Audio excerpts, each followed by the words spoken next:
King, the topic that we are about to discuss and talk today is managing and taking care of the self. We are going to tackle about on how to manage and take care of ourselves in the pursuit of pursuing our goals through success. Success. So what does success have to do in this topic? Well, we people have so many dreams and goals, and actually that is normal because it's part of our human nature and it's part of our lives. All of us has a purpose of living at whatever that may be. We are all aiming and hoping for success. But sometimes hindi na natin napapansin na napapabayaan na pala natin ang ating mga sarili dahil mas nakatuon tayo sa mga bagay na gusto nating i-pursue. And sometimes our mind is being corrupted of the thought na nai-set aside natin yung health issue kasi ang kinukonsider lang natin is how to get things done and how to get the success things we at most desire. To others or most of the people actually define success as earning a degree, career development, or having money on the bank. Because most of us, or sometimes for some people, success means having a material things and a possessions. And that's a lot of achievement. At hindi natin ma-judge yung iba kung yun ang pananaw or thinking nila sa isang tagumpay. Success and goal setting are two concepts that is inseparable. Yung goal, yung setting of goals kasi, yun yung basis natin eh. Kaya may success. Kasi yung success, yun yung resulta ng mga bagay na pinaghihirapan mo, yung mga pinaghihirapan natin. Bago may tagumpay or kung tinatawag natin ay success, dapat may mga plano muna tayo na dapat isinaalang-alang natin. Kung wala tayong goal, wala tayong matatawag na tagumpay. Yun kasi yun eh. Kaya hindi pwedeng mawala si success na meron si goal. Kasi kung may goal ka, pinaghihirapan mo yan eh. Pinaghihirapan mo kasi gusto mong mapagtagumpayan yan. Wala ring success kung wala ang goal kasi yun yung basis eh, yun yung ugat, bakit ka matagumpay. Kasi may goal ka sa buhay. According to King, success is relative because it has varied meanings to people. Gaya nga ng sinabi ko, may iba-iba tayong pananaw sa mga bagay-bagay. At saka, nakadepende yun sa atin kung paano natin bigyang buhay ang isang tagumpay. Maraming bagay ang maikukonsidera natin na isang success o isang matagumpay. Gaya ng graduation, it's a great success for every student. Yun yung mga bagay na inaasam-asam natin. Kaya, gaya ng sabi ko, may iba-iba tayong pananaw tungkol sa mga bagay-bagay. And it takes time and patience to have success. And again, according to my great-great-great-grandfather King, he believes that success means not only being able to achieve or fulfill one's goal. Kasi by having a positive feelings, joy, love, peace of mind, self-respect, greatness, and freedom from worry, anxiety, or failure. It is very simple things na pinaniniwalaan ni King na tagumpay. At ito yung mga bagay na hindi kayang palitan or bilhin ng mga salapi. Kasi it's unvaluable. It's very limitless feelings na may experience natin na hindi kailangang gumamit ng or idaan sa mga pera or anumang yaman. And it's a great feeling kasi very simple. Kasi yung success kasi eh, nadi-define natin siya sa mga achievements natin without knowing na just being happy, it's still a success. And now, let's move on to goal setting and success. Goal is the key in achieving anything in life successfully. Kaya dapat may goal tayo para at the end of the day, we can say na life is not a failure. Kasi nagsumikap ka and achieve it successfully. Na-achieve natin at nakamit natin yung mga bagay na we really desire. According to King, there is a specific goals which when combined together, make one big goal and it is called success. Siyempre, nagsisimula tayo sa iisang goal lang muna bago may padagdag. At kapag pinagsama natin lahat yun, kaakibat ng sipag at tiyaga, tiyak na walang makakahadlang sa tagumpay na siyempre nalaan sa'yo. And hindi mo kailangan gawin lahat sa iisang araw kasi may bukas pa naman at may marami pang bukas.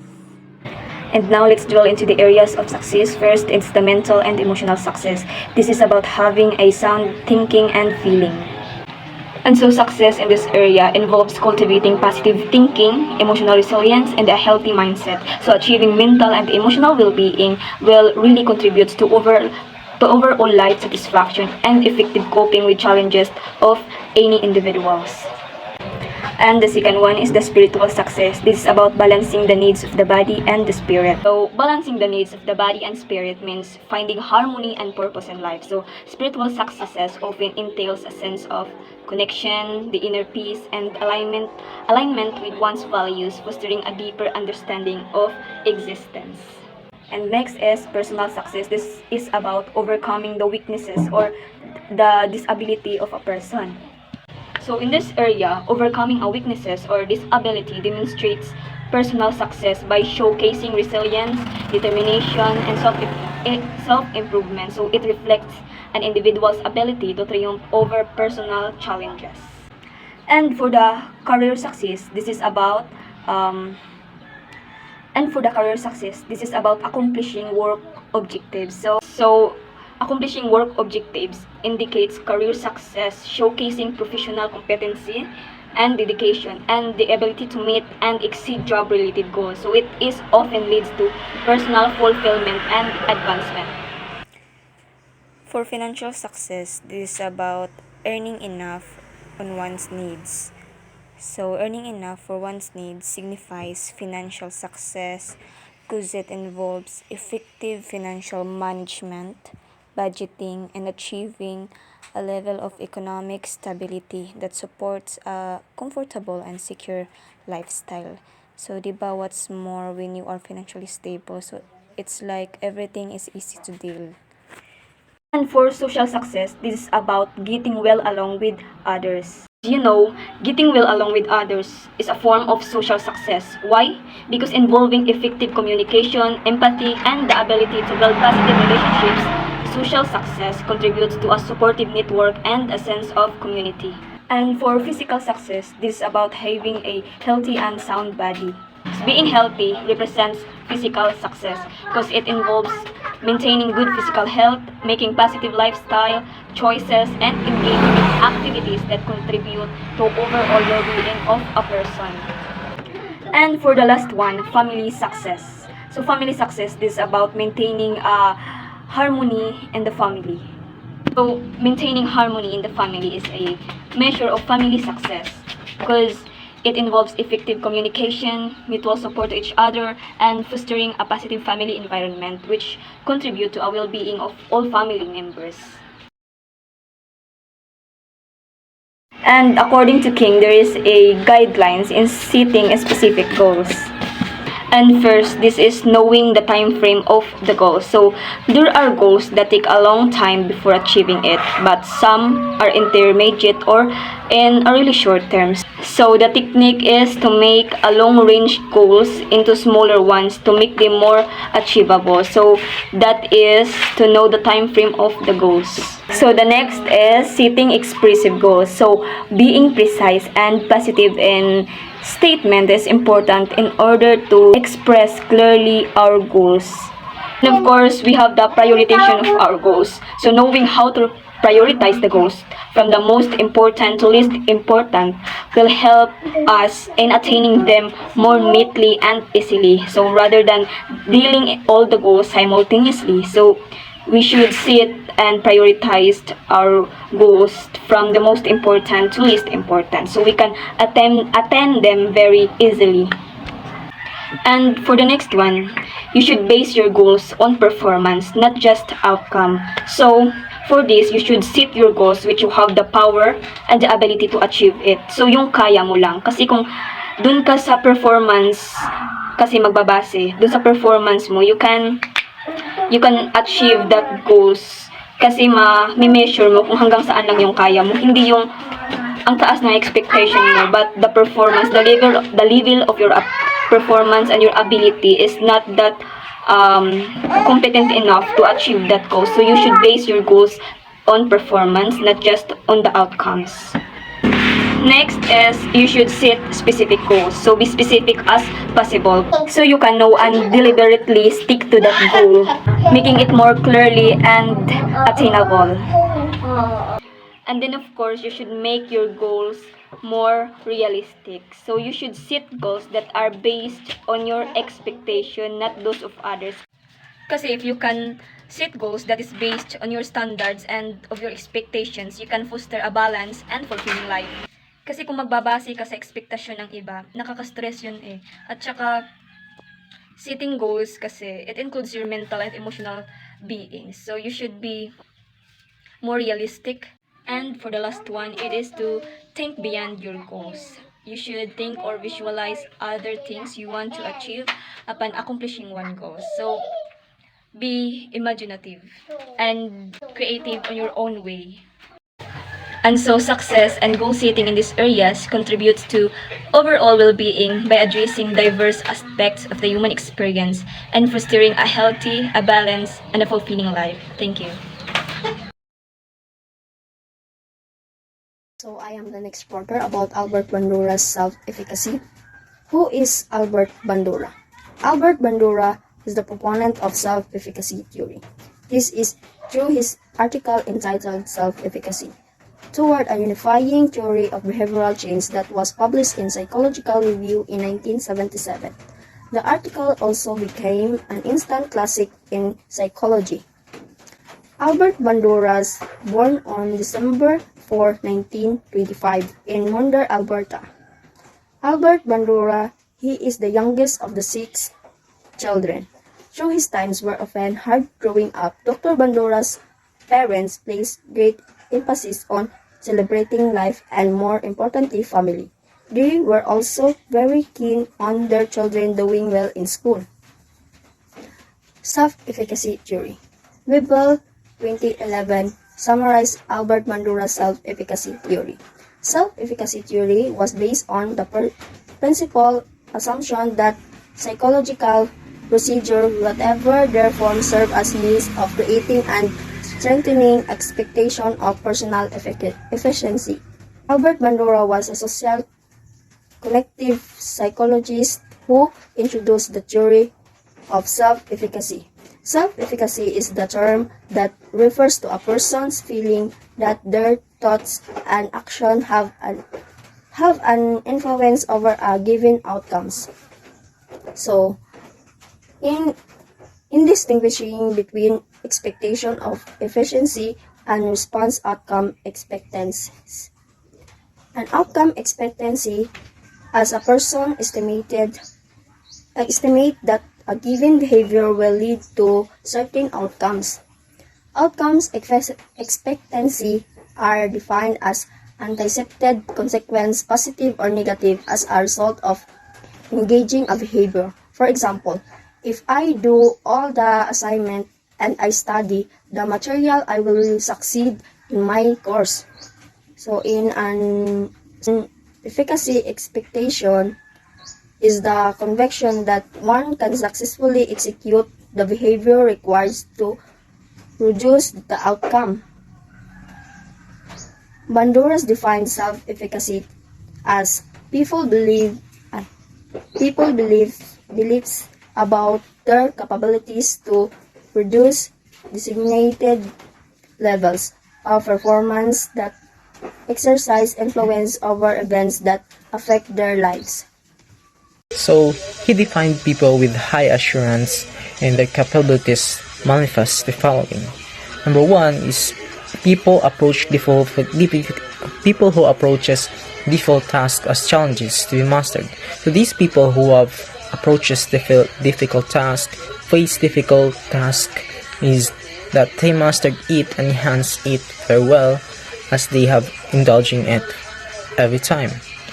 Number 2, set challenging goals and maintain strong commitment to them. So those people who set challenging goals and maintain their commitment to do that particular thing, they might likely have the assurance, or they might likely to have those capabilities more strengthened that will make them own good.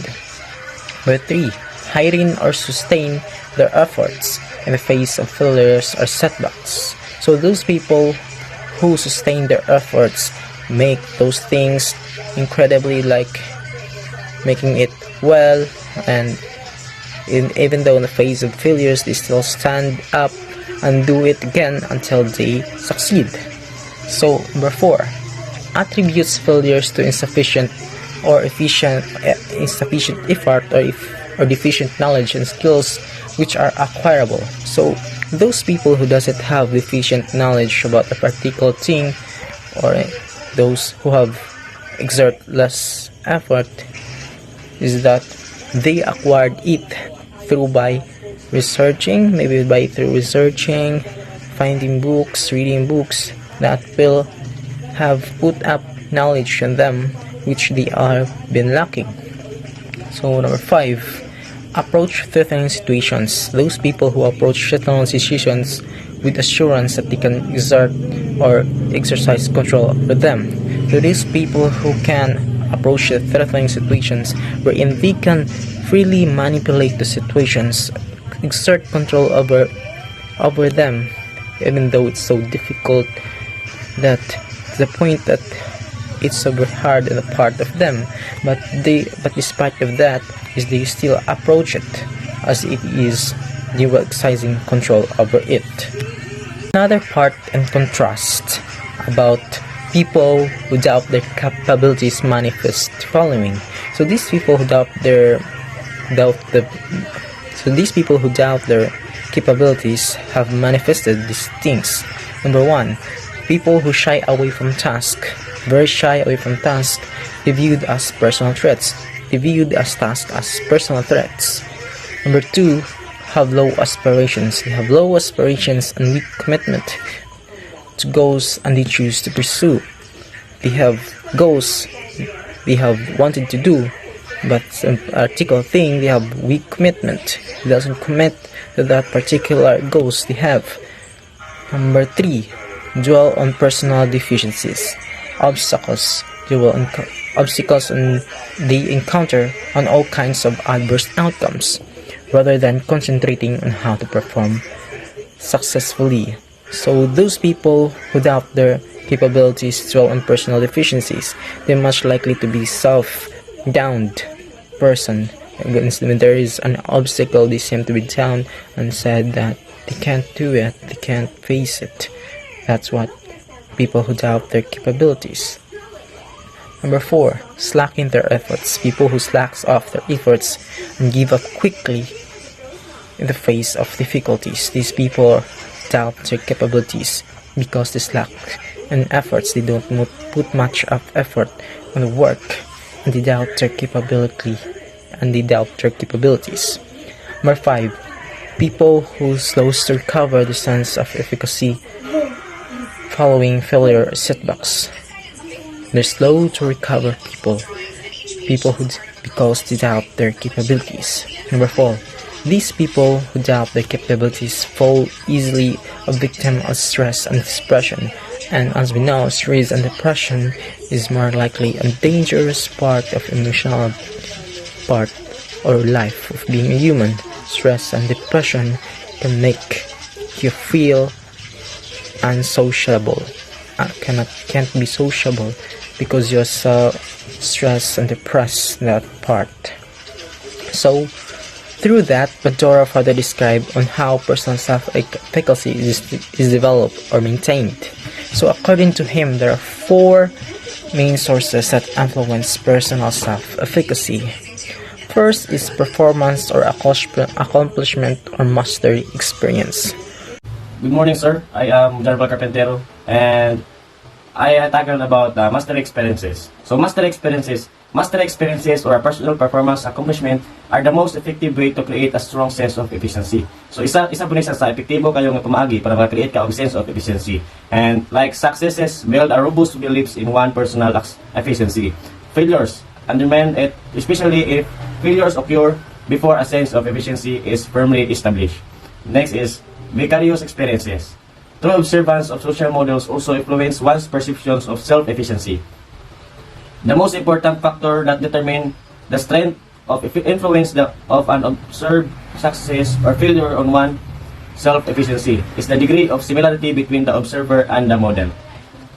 Seeing people similar to oneself succeed by sustained effort raises observes belief that they too possess the capabilities master comparable activities to succeed. By the same token, observing other fail despite high effort lower observers' judgment of their own efficiency and undermine their effort. Verbal or social persuasion also affects one perceptions of efficiency. It is a way to strengthen people beliefs that they have what it takes to succeed. So isa man siya sa pamaagi para ma-strengthen ang belief sa usa ka tawo para makapadali sa iyang pag-success. So verbal or social persuasion can provide a temporary boost of perceived ability when it is effectively in mobilizing a person onto action, and their actions lead to success. So ang pag-success sa tao is depende sa buhat sa tao. Kung ang tao gabuhat, siyempre nagi siya ipadulungan sa iyang pagpaningkamot. The enhanced self-efficiency may become more permanent. So somatic or emotional states. People rely on this strategy when judging their capabilities. Stress and tension are interpreted as sign of vulnerability to poor performance. And The appraisals such as emotional states as joy, pride, and inspiration, it serves to increase levels of confidence, with states of anxiety, fear, and sadness thus having the opposite effect. Fatigue, aches, and pains and mood also affect perception to ability. So why those these four affects the perception to ability? So when we talk about fatigue, it is a feeling of constant exhaustion, burnout, or lack of energy. It can be physical or mental, or either the combination of both. Fatigue can affect anyone. Most of them are adults that experience it sometime in their life. Another is the body aches. Body aches, as persons may describe them as sharp, intermittent pains or dull but persistent ache. People can often identify and treat body aches without seeing doctor, but sometimes you need to see doctor. It can be maybe it is the effect of overworking or doing some sports. Another is pain. So pains may refers to that causes you to feel sad or upset. Example is you are seeing an animal being mistreated. So when you talk about pain, it might be from our emotional state or impulse to get angry. Pains that hurt you, a pain may be refers to a certain scenario that might hurt you emotionally. Another is mood. Mood is an emotional state of mind or feeling. It is either our mood right now is maybe angry, feeling joy, happy, bored. Those are some something that may affect our perception to ability. However, Bandura notes that it is not the intensity of emotional or physical reaction that is important, but rather how it is perceived and interpreted. So Bandura notes that emotional or physical reaction is not just important. It is just how you perceive things, how you look at it, how you interpret, how you analyze it. That's what the Bandura says. Like Bandura says, that he says that intensity of emotional or physical reaction that is important, but also rather how you see things, how you perceive things, or how you interpret things the way it is. Good day, sir. I am John Luis Ipatalot and I am the reporter of Carol Grit. So, Carol is the author of Mindset, the New Psychology of Success. She was born on October 17, 1964. She graduated from Barnard College in 1967 and earned PhD from Yale University in 1972. She then taught at Columbia University, Harvard University, and University of Illinois before joining the Standard University in 2004. And also, she holds the Lewis and Virginia Yotan Professorship of Psychology at Standard University. That's all. Carol S. Dweck. She is one of the leading researchers in the field of motivation and is the Lewis and Virginia Eaton Professor of Psychology at Stanford University. Her research has focused on why people succeed and how to foster success. She has been elected to the American Academy of Arts and Sciences.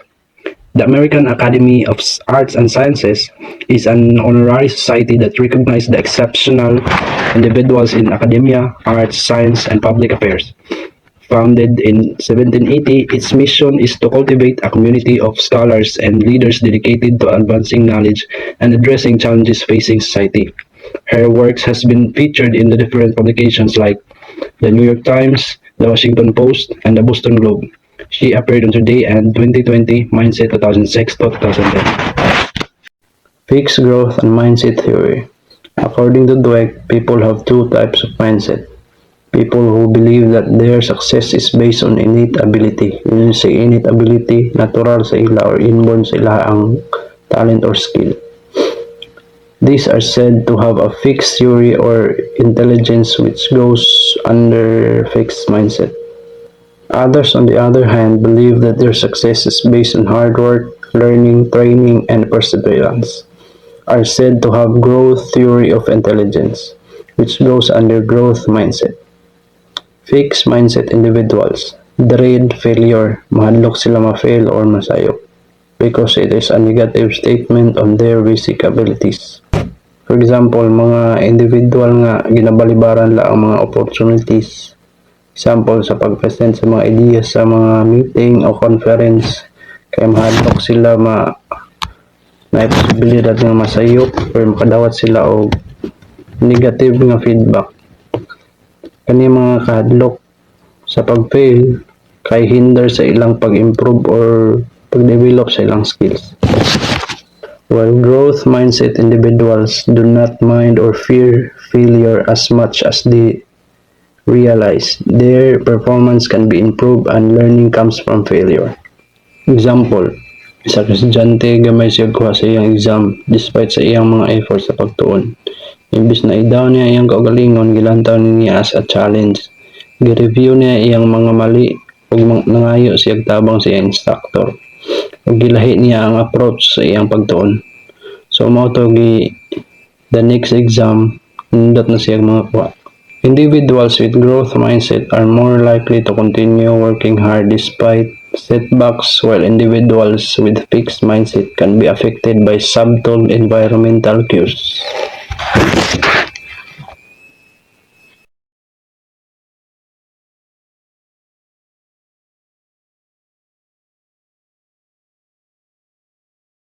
The approach of goal setting theory is based on what Aristotle called final causality, that is action caused by a purpose. It accepts the axiomatic status of consciousness and volition.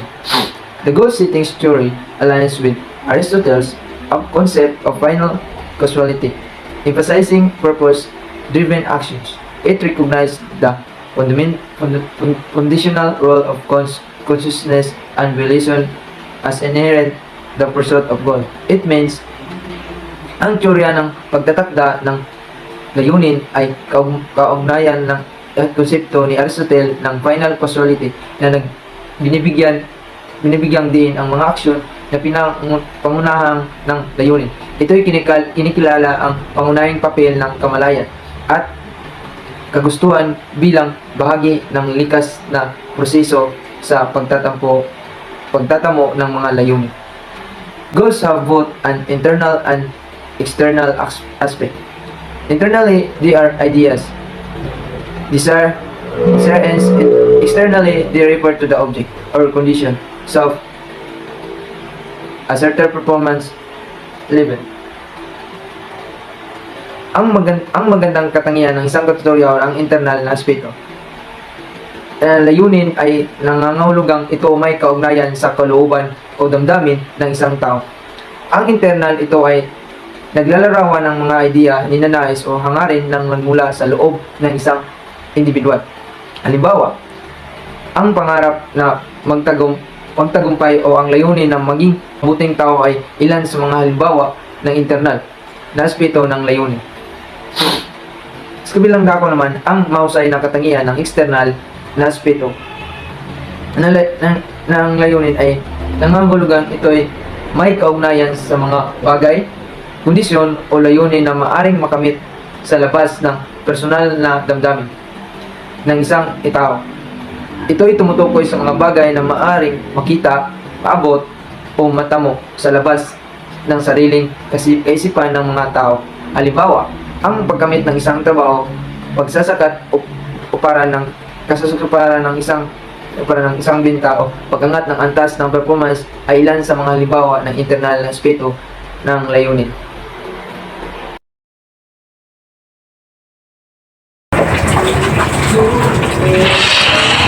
Good day, everyone. My name is Alvin Maybe Enriquez, the next reporter. My report is all about the 14 research findings made by LAC 2017 under the article Motivation Through Conscious Goal Setting. The first research findings, the more difficult the goal, the greater achievement. The linear function assumes, however, that the individual is committed to the goal and possesses the requisite ability and knowledge to achieve it. Without this, performance does drop at high levels. So, halimbawa, nakangad ka ng goal tapos mahirap maabot. Tapos, na-achieve mo, it means nasa high level ka. So, another example, yung goal mo sa buhay is maging professionals na guro. Tapos, yung goal na yan is napakahirap. And ginawa mo ang lahat na paghihirap para sa pangarap na yan. At na-achieve mo yung goal mo na maging professional na guro. It means from difficult to achievement. The second research finding, the more specific and explicit the goal, the more precisely performance is regulated. High goal specific is achieved mentally through qualification. Example, increase sales by 10%. Or enumeration, example, a list of tasks to be accomplished. Thus, it reduces variance in performance, providing the individual can control performance. This is not to say that specificity is always desirable, but only that it has certain effects. So, halimbawa, your goal is specific. Definitely, you need to perform well.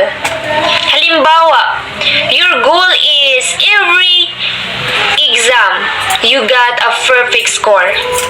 Then, you need to study hard to achieve that specific goal. So, kahit hindi mo ma-perfect, malaki ang chance na papasa ka or mataas ang score mo sa exam. Number 3 of research findings. Goals that are both specific and difficult lead to the highest performance.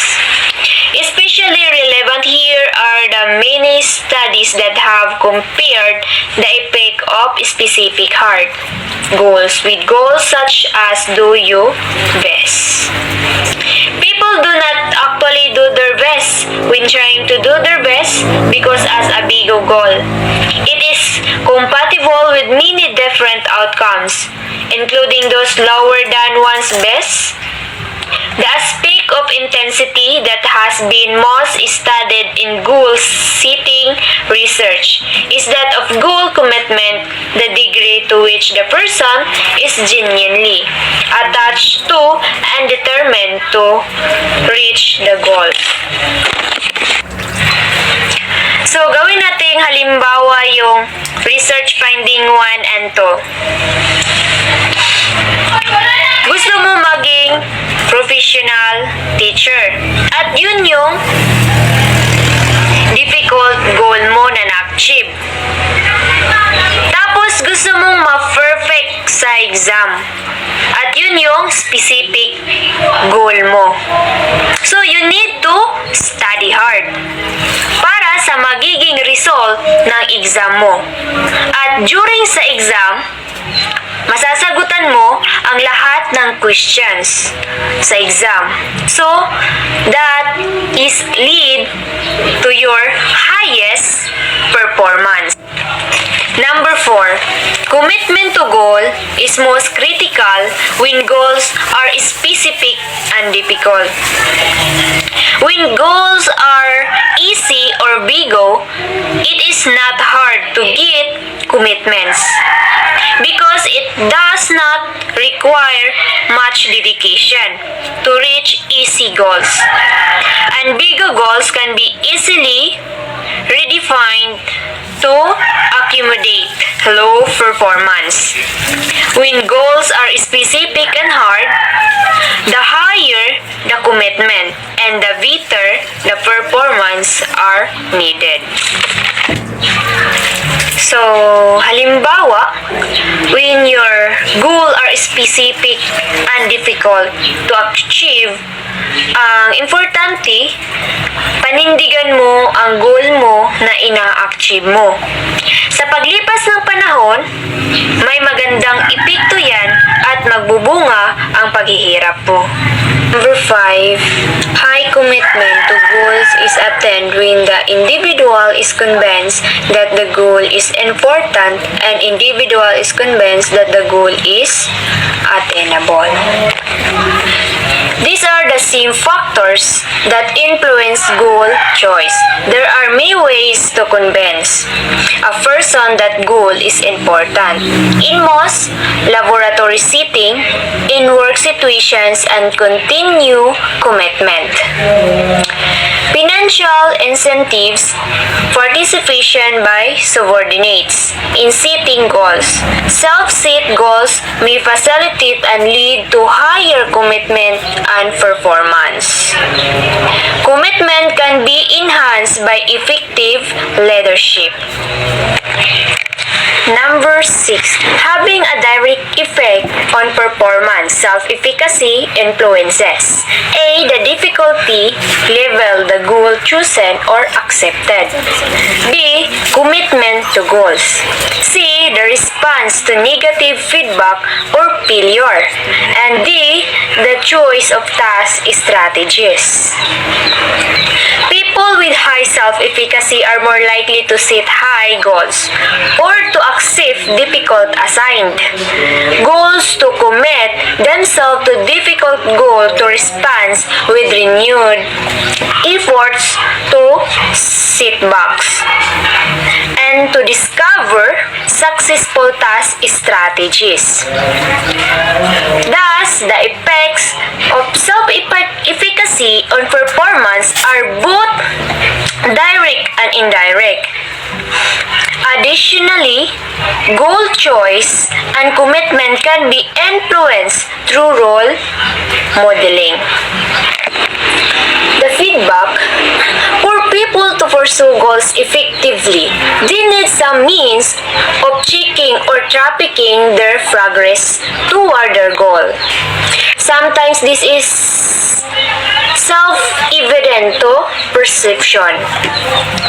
As when a person walks down a road toward a distant but visible town.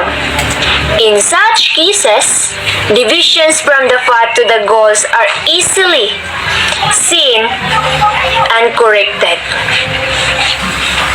Contrast this, however, with a sales goal whose attainment requires scores of sales over a period of many months.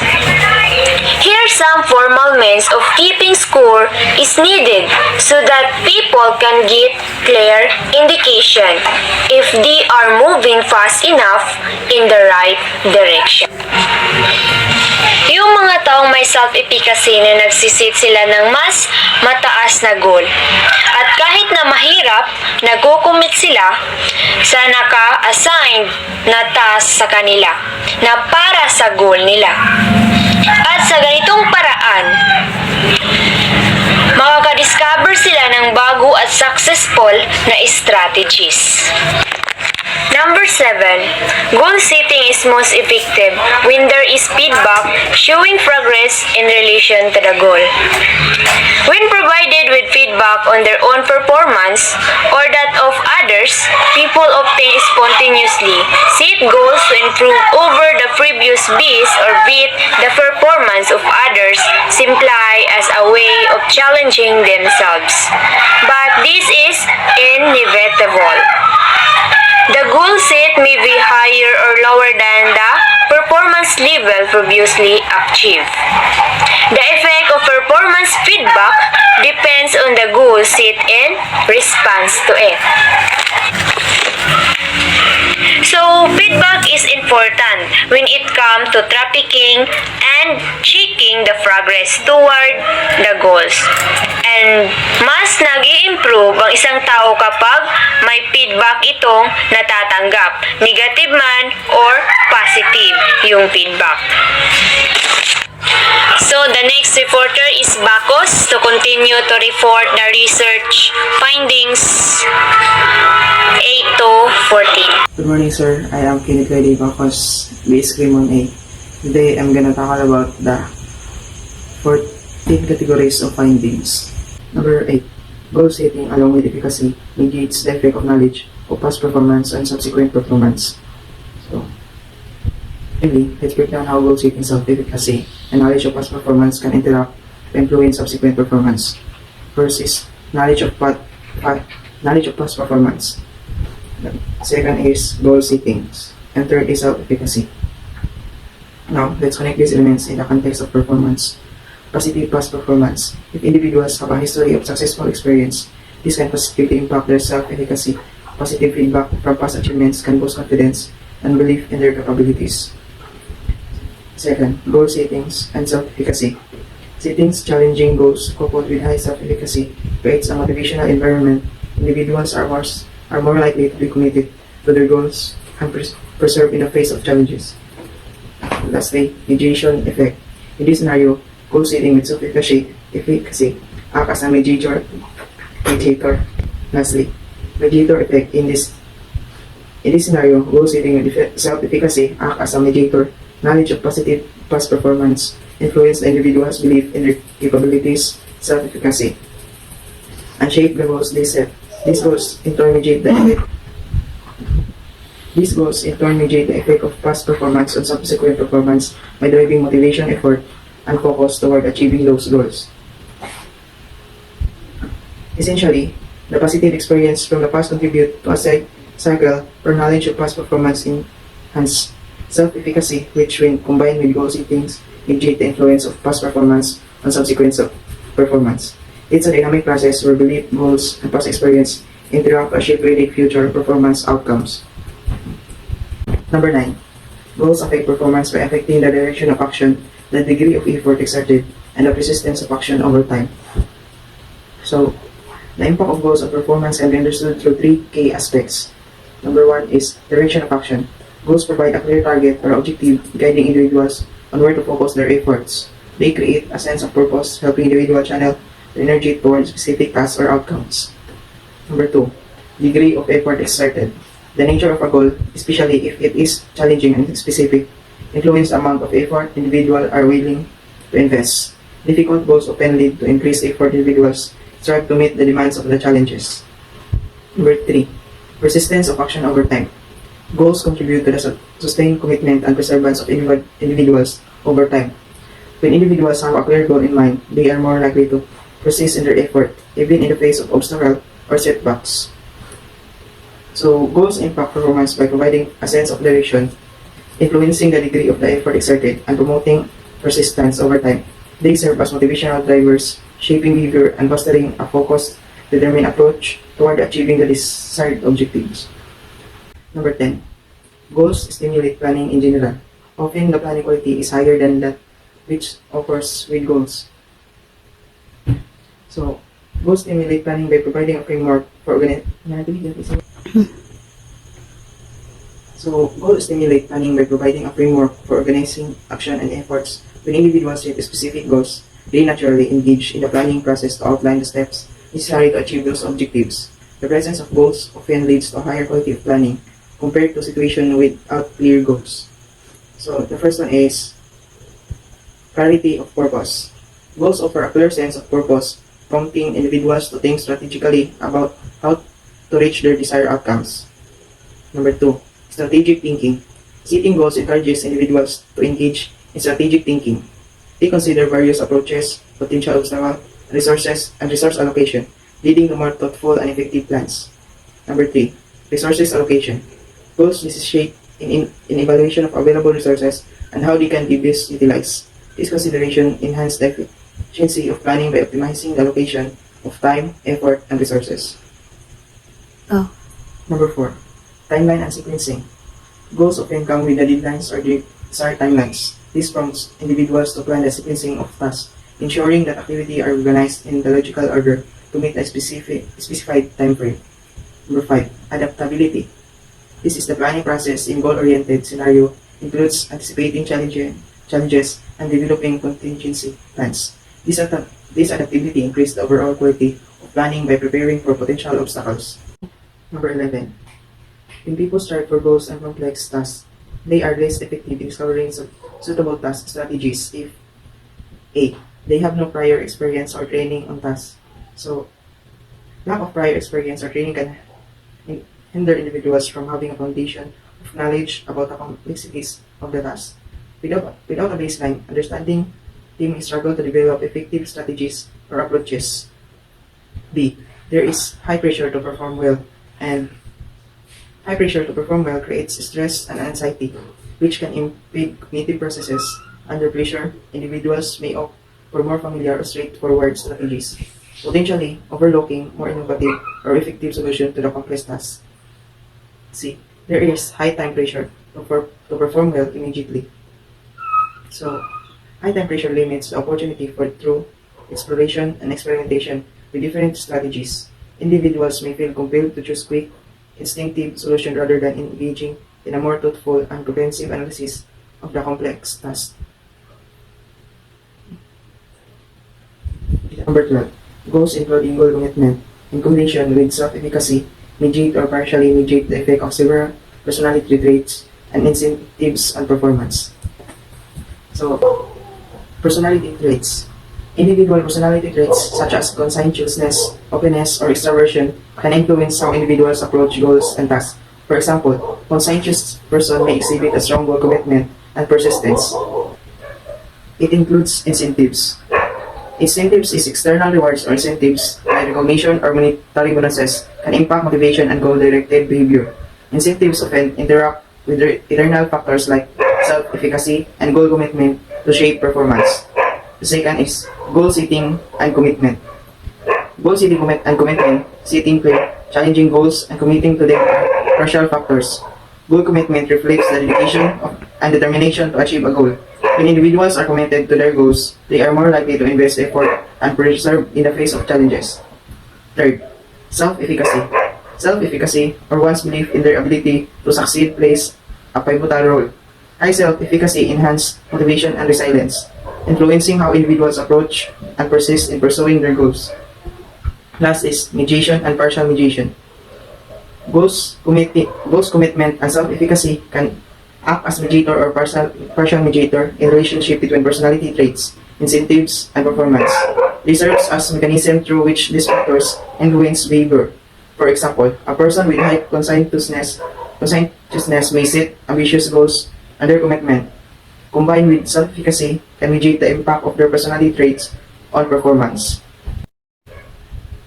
Number 13. Goal setting and goal-related mechanism can be trained and or adapted in the absence of training for the purpose of self-regulation. It includes the inherent human capacity. Inherent human capacity have an inherent capacity for setting goals and engaging in self-regulation. This capacity is not solely dependent on formal training. Individuals are naturally possess the cognitive ability to establish objectives and regulate their behavior to achieve them. Next is observational learning. People can learn goal setting and self-regulation through observation and experience. By observing others or reflecting on their own experience, individuals can adopt effective goal-setting strategies and mechanisms for self-regulation without the need for explicit training programs. Next is feedback loops. Feedback loops is the process of setting goal and engaging self-regulation, often involve feedback loops. Individual can learn from the outcomes of their actions, adjust their strategies, and refine their goal setting approaches over time, even without formal training. Next is personal development. Personal development is life experience and exposure to various challenges inherently contribute to the development of goal-setting skill and self-regulatory mechanism. Through trial and error, individuals can refine their approaches and enhance their ability to set and achieve meaningful goals. Last is informal guidance. While formal training can be beneficial, informal guidance from mentors, role models, or a supportive environment can also play a significant role in fostering goal setting and self-regulation skill. Learning from others adapting successful strategies contribute to individual development. Number 14. Goals serve as standard of self-satisfaction, with harder goals demanding higher accomplishment in order to attain self-satisfaction than AC goals. So, the first is standard of self-satisfaction. Standard of self-satisfaction is the goals provide individuals with benchmarks or standards against which to evaluate their performance and achievements. These standards become criteria of assessing one's success or progress. Next is harder goals demand higher accomplishment. The difficulty or level of challenge associated with a goal influences the degree of accomplishment required to attain self-satisfaction. Harder goals, by their nature, demand a higher level of effort, skill, and persistence to achieve.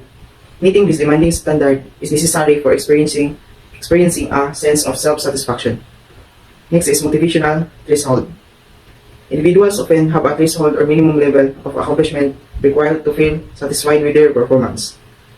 Harder goals set a higher bar for this threshold, necessitating a more substantial level of achievement to reach a point of self-satisfaction. Next is sense of achievement. Accomplishing harder goals provides a greater sense of achievement and fulfillment. The higher difficulty intensifies the feeling of success, contributing to a stronger sense of self-satisfaction compared to achieving easier goals. Last is psychological impact. The psychological impact of accomplishing a challenge goal is more profound. Individuals experience a heightened sense of competence and self-worth when they surpass the expectations set by the harder goals, leading to more significant level of self-satisfaction. That's all. Thank you. Hindi puro benepisyo ang makukuha natin sa pagsiset ng goals. May ma-i-encounter din tayong mga problema o mga dilema. So, ang dilema sa pagset ng mga layunin ay maaaring mabuo dahil sa ilang kadahilanan. Maaaring ito dulot ng kakulangan ng klaridad sa mga layunin, kawalan ng motibasyon, o ang pagkakaroon ng labis na maraming layunin na maaaring magdulot ng panghihina ng focus. Kaya mahalaga ang pagbabalanse sa pagtatakda ng mga layunin na very challenging ngunit realistic para maiwasan ang pagiging labis na stressful o nakakalito. There are obvious benefits and penalties of trying for too little in life as well as for trying for too much. So, nasa sa atin na yun or nasa sa iyo na kung paano mo balansehin o panindigan ang mga ginagawa mo. And life goals must be based on what one really wants out of life. So not on what other people want one to want. And on one's true capabilities. So if one wants to pursue challenging goals, so these goals do not have to be attained at all once but can be pursued over an extended period. Lower sub-goals can be set as steps to a longer term and a higher goal. Partial success can be credited by others and oneself. Failure can be treated or framed as a learning experience, not as proof of incompetence. New skills can be acquired as needed, and jobs can be chosen when possible to match one's aspirations and abilities. There is more and 1,000 more chances. If first attempt is a failure, then try to do it again, because it's not the end of the world when you fail, but it is a learning experience, because each one of us has their own time to shine brightly. Just be patient, hindi mo kailangang magmadali.